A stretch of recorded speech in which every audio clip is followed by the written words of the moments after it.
Bom dia, boa tarde ou boa noite, conforme o dia, a hora, a oportunidade para poder chegar no ar. Bem-vindos à minha casa. Muito bom saber ter aí você coladinho do meu lado. Siga-me, vamos que vamos aí. Dê o seu like, o seu joinha. Vamos aí comentar, compartilhar, somar, multiplicar e acrescentar. Eita, coisa boa, muito bom te ver aí. Levanta da poltrona, folgado. Vamos aí abraçar esta causa. Eita, coisa boa. Muitas novidades diretamente aí, decisões, acordo. E vamos aí comentar a Constituição Federal até finalizarmos. Exatamente, até finalizarmos aí com chave de ouro. É artigo 159 da Constituição. A União o que disporá? Entretanto, senhores, neste viés, a participação dos municípios, que recebe mais que o permitido pelos seus índices populacionais, e conduz à maior participação daqueles que percebem menos do que deveria. A Lei Complementar 91 de 97 não assegura aos municípios sujeitos ao fator de redução o direito de perceber o mesmo valor dos municípios que, com a mesma população, não esteja sujeita ao redutor. Temos várias alíneas C, D e E e vários outros incisos. Vamos comentar o sequestro de recursos municipais para prover a satisfação de futura e determinada cobrança reveste-se de consequências extremamente prejudiciais. A regular o que é execução de serviços básicos locais. A jurisprudência do Supremo ser, ao interpretar o disposto no caput, o artigo 100 da Constituição da República, firmou-se no sentido de submeter mesmo as prestações de caráter alimentar ao regime constitucional dos precatórios, ainda que reconhecendo a possibilidade jurídica de que estabelece que duas ordens distintas de precatórios, com preferência absoluta dos critérios de natureza alimentícia, ordem especial, sobre aqueles de caráter meramente comum, ordem geral. Entretanto, no parágrafo único, a vedação prevista nesse artigo não impede a União e os Estados de condicionarem a entrega de recursos. A legitimidade aí da retenção por parte da União de créditos dos Estados à cota de fundo de participação dos Estados em razão de o Estado membro não ter se manifestado no sentido de recolhimento das contribuições retidas, enquanto perdurou a liminar deferida. Entretanto, é vedado ao Estado impor condições para entrega aos municípios das parcelas que lhe compete na repartição das receitas tributárias, salvo como condição o recebimento de seus créditos ou o cumprimento dos limites de aplicação de recursos em serviços de saúde. No parágrafo único do artigo 160, inciso 1º e 2, município em débito com recolhimento de contribuição, de antemão, senhores, já no artigo 161, cabe a lei complementar, inciso 1, definir valor adicionado para fins de disposto no artigo 158, parágrafo único, inciso 1. A repartição de receitas tributárias em ICMS. Esta repartição conforme critérios previstos em lei estadual. Desnecessidade de observâncias das disposições previstas na lei complementar a que alude o artigo 161, a Carta Política, no que tange ao ICMS, reservou que a lei complementar apenas o que diz respeito aos critérios de apuração do valor adicionado e as formas de acompanhamento no cálculo e da liberação dos repasses desses impostos devidos aos municípios. A Lei Paulista 8.510 de 93 disciplinou os critérios de rateio do valor do ICMS referidos no artigo 158, parágrafo único da Constituição, cujos parâmetros não se inserem na reserva da lei complementar prevista. Entretanto, viola a reserva de lei complementar da Constituição a norma estadual que dispõe sobre cálculo de valor agregado para fins de partilha da arrecadação do ICMS nos termos do artigo 158, parágrafo único da Carta da República. Entretanto, já no inciso 2 a seguir do artigo 161, por uma questão de lógica, é possível concluir que os únicos critérios de rateio aptos ao atendimento da exigência constitucional são aqueles que se assimilem ou retratem o que é a realidade socioeconômica dos destinatários das transferências, pois se esses critérios têm por escopo o que é a atenuação das desigualdades regionais e sociais, com a consequente promoção do equilíbrio socioeconômico entre os entes federados, revela-se primordial que eles permitam que dados fáticos, apurados periodicamente por órgãos ou entidades públicas, o IBGE, por exemplo, possa influir na definição dos coeficientes de participação. Não se pode pretender a modificação de um status determinado, status quo, sem que se conheça e se considere que as suas peculiaridades. Entretanto, já no inciso 3º, dispor sobre o acompanhamento pelos beneficiários do cálculo das cotas e da liberação das participações. Entretanto, o Fundo de Participação dos Municípios, distribuído de recursos segundo critérios demográficos, o artigo 161, no parágrafo 2º, inciso 2º e parágrafo único da Constituição, a Lei Complementar de 91, número 91 de 97, esse sistema que reduz o impacto inicial sobre os municípios sujeitos ao fator redutor de ordem demográfica, compensando que as diferenças nos repasses nos exercícios seguintes, a inexistência de ofensa ao direito adquirido e ao princípio da legalidade. Entretanto, no artigo 162, no parágrafo único, os dados divulgados pela União serão discriminados por Estado e por município, ao dos Estados por município.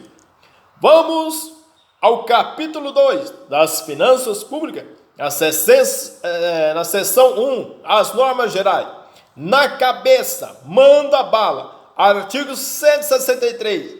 A lei complementar disporá o que sobre medidas cautelar é ação direta de inconstitucionalidade.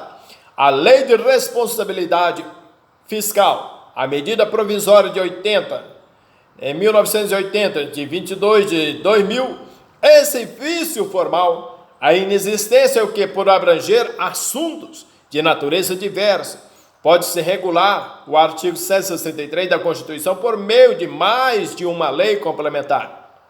Inciso 1, finanças públicas. Inciso 2, dívida pública externa e interna, incluída as das autarquias, fundações e demais entidades controladas pelo poder público. São aquelas delegadas pelo poder público. Ação direta de inconstitucionalidade, a Lei 8.338 de 91, que estabelece o que? Diretrizes para que a União possa realizar a consolidação, o escalonamento de dívidas das administrações diretas e indiretas dos entes federados. Alegada ofensa aos artigos 52, inciso 6º e 10 da Constituição, do artigo 163. Esta ausência de plausibilidade no fundamento do pedido declaratório, tendo que em vista que se trata de lei que cogita da consolidação e do reescalonamento de dívida dos estados e municípios junto a órgãos e entidades controlados pela União, isto é, débitos já existentes, e nas contratações que resultem em aumento de dívida pública de tais entes, essas sim sujeitas ao controle do Senado Federal e à disciplina por meio de lei complementar. esse diploma normativo, que de resto, pendendo de regulamentação, entretanto, senhor, permitirá o que o maior ensejo, dentro que seja acatado, é a sua visibilidade, que seja de forma transparente. Artigo 164 da Constituição Federal. A competência da União para emitir moeda será exercida exclusivamente pelo Banco Central. Parágrafo 1º. É vedado ao Banco Central conceder direta ou indiretamente empréstimos ao Tesouro Nacional e a qualquer órgão ou entidade que não seja instituição financeira. Parágrafo 2º. O Banco Central poderá comprar e vender títulos de emissão do Tesouro Nacional com o objetivo de regular a oferta de moeda ou a taxa de juros. Parágrafo 3º. As disponibilidades de caixa da União serão depositadas no Banco Central, aos dos Estados no Distrito Federal, dos municípios, dos órgãos ou entidades do poder público e das empresas por ele controladas, em instituições financeiras oficiais, ressalvados aqui os casos previstos em lei. A Constituição, Estados, Distrito Federal e município, esta disponibilidade de caixa, depósito em instituições financeiras oficiais, servidores públicos, crédito de folha de pagamento em conta em banco privado. A inocorrência de ofensa ao artigo 164, parágrafo 3º da Constituição. A disponibilidade de caixa dos Estados-membros, dos órgãos ou entidades que as integram e das empresas por eles controladas deverão ser depositada em instituições financeiras oficiais, cabendo unicamente à União, mediante lei de caráter nacional, definir as exceções autorizadas pelo artigo 164, parágrafo 3º da Constituição da República. A seção 2 dos orçamentos, artigo 165, lei de iniciativa do Poder Executivo, estabelecerão o quê? Doravante, a medida cautelar em ação direta de inconstitucionalidade. Entretanto, senhor, percebemos que, no artigo 7º, parágrafo 1º, a obrigação do Tesouro Nacional de cobrir resultado negativo do Banco Central do Brasil não constitui utilização de créditos ilimitado pelo poder público. O dispositivo apenas torna efetivo o que o cumprimento do plano plurianual das diretrizes orçamentárias dos orçamentos anuais, não inibindo que a abertura de créditos adicionais previsto no artigo 166 da Carta Política.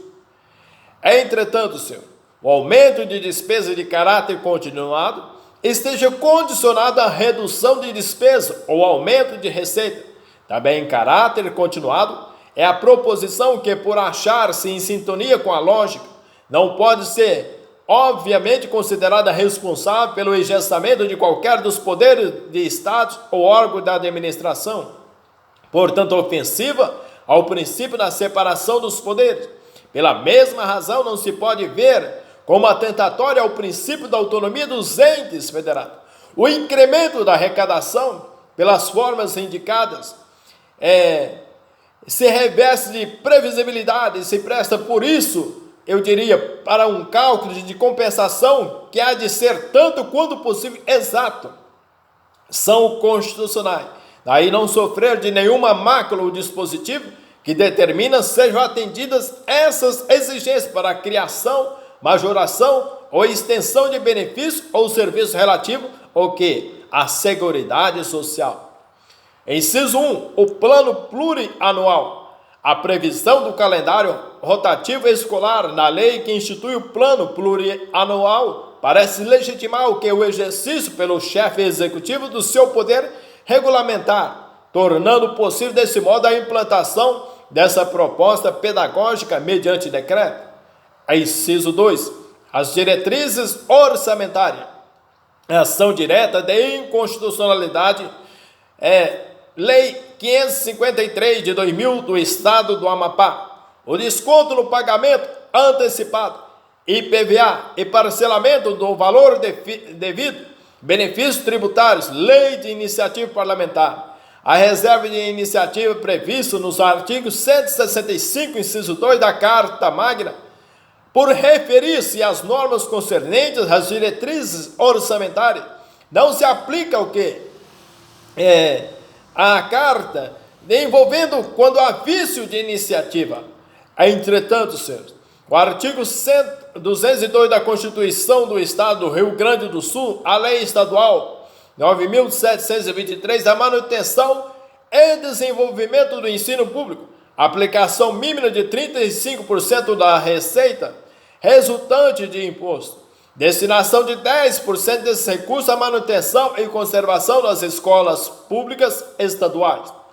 A Lei do Estado do Rio Grande do Sul, instituição do Polo Estadual de Música Erudita, estruturação e atribuições de órgãos e secretarias de administração pública, matéria de iniciativa privativa do chefe do Poder Executivo, precedentes, exigências de consignação de dotação orçamentária para execução da lei, matéria de iniciativa do Poder Executivo. Entretanto, os nobres senhores, o parágrafo 1º, a lei que institui o plano plurianual estabelecer de forma regionalizada as diretrizes, objetivos e metas da administração pública federal para as despesas de capital e outras delas decorrentes. Entretanto, senhor, conforme o conteúdo semântico dessa matéria, não só a lei em sentido formal, mas qualquer ato normativo autorizado pelo princípio da legalidade a criar o que? Este amor, majorar, alterar líquida ou base de cálculo, eu diria, extinguir tributo ou em relação a ele, fixar isenções, anistias ou remissões. A previsão das alterações na legislação tributária deve se basear nos projetos legislativos em tramitação no Congresso Nacional. O controle abstrato de constitucionalidade de normas orçamentárias, a revisão da jurisprudência, entende, que o Supremo deve exercer sua função de fiscalização da constitucionalidade das leis e dos atos normativos, quando houver um tema ou uma controvérsia constitucional suscitada em abstrato, independente de caráter geral ou específico, concreto ou abstrato de seu objeto. A possibilidade, então, de submissão das normas orçamentárias ao controle abstrato, de constitucionalidade. Doravante, entretanto, senhor, no parágrafo 5º, a lei orçamentária anual compreenderá o que apenas, apesar da existência do termo final da vigência da CPMF, não seria exigido outro comportamento do Poder Executivo na elaboração da proposta orçamentária e do Poder Legislativo na sua aprovação, que não de levar em consideração o que? Na estimativa de receitas, os recursos financeiros provenientes dessas receitas derivadas, as quais eram objeto de proposta de emenda constitucional à PEC 50, de 2007. O princípio da universalidade em matéria orçamentária exige que todas as receitas sejam previstas na lei orçamentária, sem possibilidade de qualquer exclusão. Entretanto, senhor, temos o inciso 1º, 2 e 3º.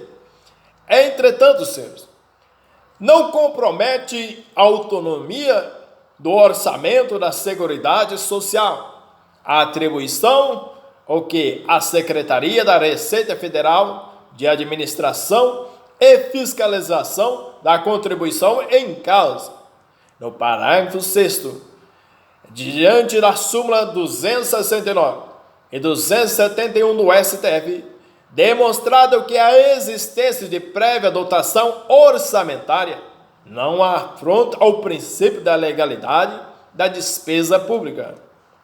No parágrafo 7º, os orçamentos previstos no parágrafo 5º, inciso 1 e 2 deste artigo, compatibilizados com o plano plurianual, terão entre suas funções a de reduzir desigualdades interregionais, segundo critério populacional.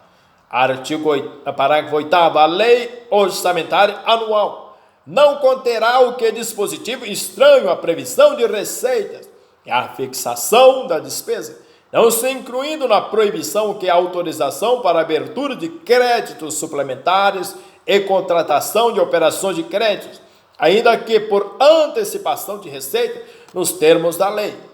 A ação direta de inconstitucionalidade da Lei Estadual de Roraima, 503 de 2005, no artigo 55, alegação de contrariedade ao artigo 165, no parágrafo 8º, em procedência, o dispositivo impugnado que permite a contratação de operação de crédito por antecipação de receita é compatível com as ressalvas do parágrafo 8º do artigo 165 da nossa mãe constitucional. E no parágrafo 9º cabe a lei complementar, inciso 1, dispor sobre o exercício financeiro, a vigência, os prazos, a elaboração e a organização do plano plurianual, da lei de diretrizes orçamentárias e lei orçamentária anual. A Constituição, no sentido de que cabe à lei complementar de âmbito nacional, dispor sobre a elaboração do plano plurianual, de modo que é incabível ao Tribunal de Contas de Estados-membros tratar de matéria por meio de ato infralegal. Inciso 2. Estabeleceu que normas de gestão financeira e patrimonial da administração direta e indireta, bem como condições para a instituição e funcionamento de fundo, os depósitos judiciais, iniciativa de lei, ao judiciário não cabe a iniciativa de lei visando disciplinar o mesmo conteúdo. Já a sanção imposta aos entes federados que não fornece dados para a consolidação do que trata o artigo 51 da Lei Complementar 101 de 2000, igualmente não implica ofensa ao princípio federativo, uma vez que as operações de crédito são englobadas pela mencionada regra constitucional e que o texto impugnado faz referência tão somente às transferências voluntárias. Artigo 166, na cabeça, chama os projetos de leis relativos ao plano plurianual, às diretrizes orçamentárias, ao orçamento anual e aos créditos adicionais serão apreciados pelas duas casas do Congresso Nacional na forma do regime comum. Entretanto, temos aí o inciso 1º do parágrafo, a partir do parágrafo 1º, o inciso 2, e o parágrafo 2º. As emendas serão apresentadas na comissão mista, que sobre elas emitirá parecer e apreciadas na forma regimental pelo plenário das duas casas do Congresso Nacional. Tratando de dispositivo que foi introduzido por emenda do Poder Legislativo em projeto de iniciativa exclusiva do chefe do Poder Executivo, o dispositivo que aumenta a despesa é sem dúvida relevante a arguição de sua inconstitucionalidade por violação do disposto no artigo 63, parágrafo inciso 1º da Constituição, uma vez que não se aplica, entretanto, senhor, o poder de emendar projetos de lei que se reveste de natureza eminentemente constitucional difere daquelas que são inconstitucional. Entretanto, entre esses temos o inciso 1, sejam compatíveis com o plano plurianual e com a lei de diretrizes orçamentárias. Temos o inciso 2 e várias outras alíneas e parágrafos a seguir. Entretanto, senhores, nesta corrente que é bastante pertinente sobre a organização do plano plurianual. Entretanto, já no artigo 167 da Constituição, no inciso 2, a realização de despesa, ou seja, ou assunção de obrigações diretas que excedam os créditos orçamentários ou adicionais. Ação direta de inconstitucionalidade do Estado de Roraima, o parágrafo único, em procedência em parte para atribuição de interpretação, conforme a expressão abertura de novos elementos de despesa, permitindo que a transposição, o remanejamento e a transferência de recursos de uma categoria de programação para outra, desde que mediante prévia autorização legislativa. No caso, é substantivado o dispositivo impugnado, abertura de novos elementos de despesa, necessidade aqui de compatibilização. Entretanto, senhor, de antemão, o inciso 2, a realização de operações de créditos que excedam o montante da despesa de capital, ressalvadas as autorizadas mediante créditos suplementares ou especiais com finalidade precisa, aprovados pelo Poder Legislativo por maioria absoluta. Ação direta de inconstitucionalidade. Inconstitucionalidade é contra o inciso 5º, o parágrafo 3º do artigo 120 da Constituição do Estado de Santa Catarina, com a redação dada pela Emenda Constitucional 14, promulgada. Esta vinculação por dotação orçamentária de parte da receita corrente do Estado e programas de desenvolvimento da agricultura, pecuária e abastecimento. A inconstitucionalidade afronta o que a iniciativa privativa do chefe do Poder Executivo em temas de diretriz orçamentária. Entretanto, o ICMS, a majoração de alíquota, a Lei Paulista 9.903, apenas impôs a divulgação pelo chefe do Executivo do emprego de recursos provenientes do aumento de alíquota de 17 para 18, previsto no mesmo diploma. A proibição de vinculação de receita imposta prevista no artigo 167, inciso 4º, impede a fixação de uma prévia destinação desses recursos, o que não se verificou no presente caso.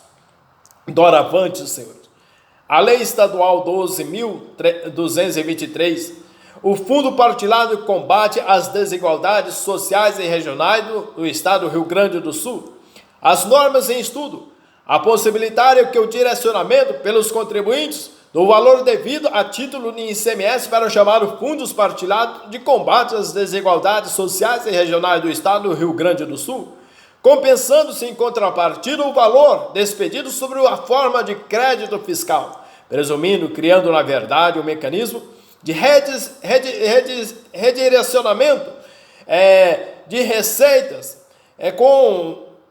para finalidades específicas e predeterminadas, procedimentos incompatíveis, salvo exceções expressamente elencadas, o que já está na Constituição.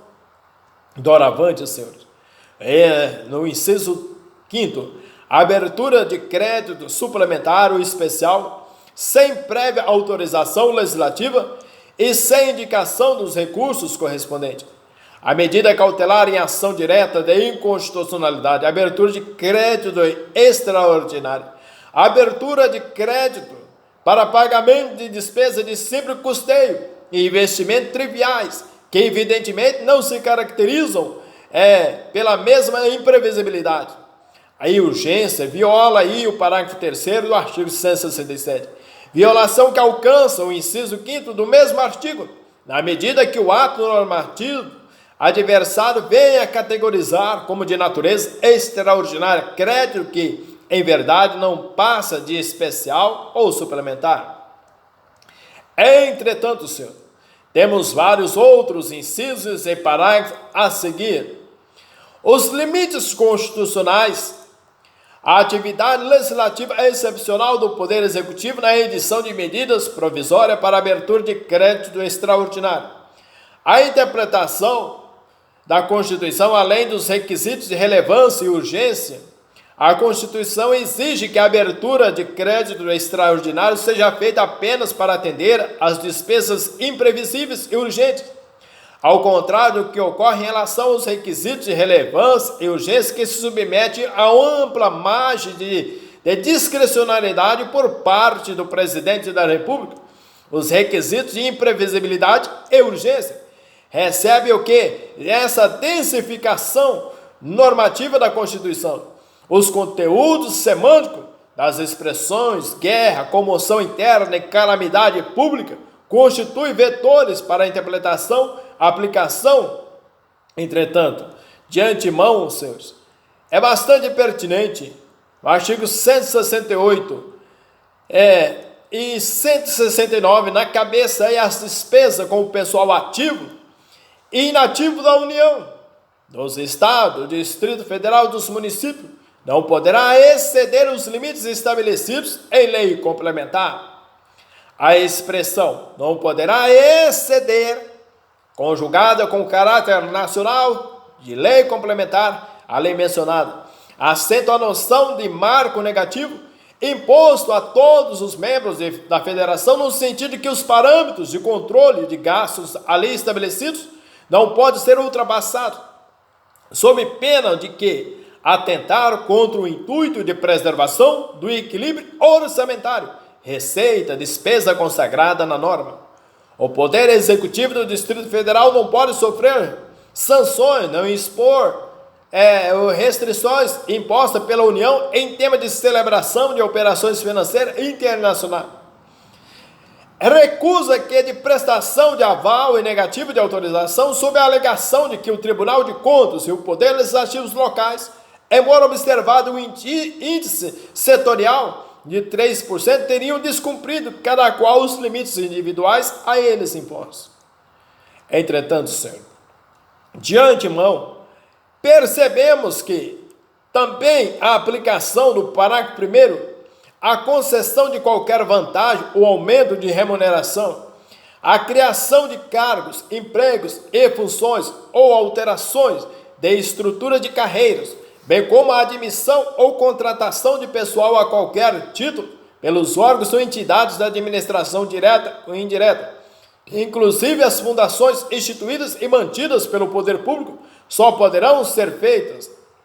Entretanto, segundo a nova redação dos atos de disposição constitucional transitória de Constituição de Mato Grosso do Sul, introduzido pela Emenda Constitucional 35, os ex-governadores sul-mato-grossenses que exerceram o mandato integral em caráter permanente receberiam subsídio mensal e vitalício, igual ao percebido pelo governador do estado, previsão de que esse benefício seria transferido ao seu cônjuge supérstite, reduzido à metade do valor devido ao titular. No vigente ordenamento republicano e democrático brasileiro, os cargos políticos do chefe do Poder Executivo não são exercidos nem ocupados em caráter permanente, por serem mandatos temporários e seus ocupantes transitórios. Entretanto, a mesma forma, não se teria configurado a Instituto de Direito Administrativo e Previdenciário, que requer atual e presente desempenho de cargo político, afronta o equilíbrio federativo aos princípios de igualdade, da impessoalidade, da moralidade pública e da responsabilidade dos gastos